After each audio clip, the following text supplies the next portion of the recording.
رسول اللہ صلی اللہ علیہ وسلم جب مدینہ تشریف لائے تو پہلے اپنی نانہال اترے جو انصار تھے، اور وہاں آپ نے 16 یا 17 ماہ بیت المقدس کی طرف منہ کر کے نماز پڑھی، اور آپ کی خواہش تھی کہ آپ کا قبلہ بیت اللہ کی طرف ہو۔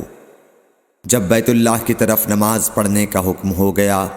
تو سب سے پہلی نماز جو آپ نے بیت اللہ کی طرف پڑھی عصر کی نماز تھی۔ وہاں آپ صلی اللہ علیہ وسلم کے ساتھ لوگوں نے بھی نماز پڑھی۔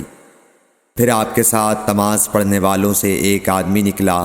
اور اس کا مسجد بنی حارثہ کی طرف گزر ہوا تو وہ لوگ رکوع میں تھے۔ وہ بولا کہ میں اللہ کی گواہی دیتا ہوں کہ میں نے رسول اللہ صلی اللہ علیہ وسلم کے ساتھ مکے کی طرف منہ کر کے نماز پڑھی ہے۔ یہ سن کر وہ لوگ اسی حال میں بیت اللہ کی طرف گھوم گئے، اور جب رسول اللہ صلی اللہ علیہ وسلم بیت المقدس کی طرف منہ کر کے نماز پڑھا کرتے تھے، یہودی اور عیسائی خوش ہوتے تھے،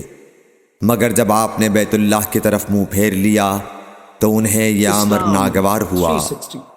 زہیر ایک راوی کہتے ہیں کہ ہم سے ابو اسحاق نے برا سے یہ حدیث بھی نقل کی ہے کہ قبلہ کی تبدیلی سے پہلے کچھ مسلمان انتقال کر چکے تھے، تو ہمیں یہ معلوم نہ ہو سکا کہ ان کی نمازوں کے بارے میں کیا کہیں۔ تب اللہ نے یہ آیت نازل کی، وَمَا كَانَ اللَّهُ لِيُضِيعَ إِيمَانَكُمْ، سورہ بقرہ آیت نمبر 143، صحیح بخاری حدیث نمبر 40۔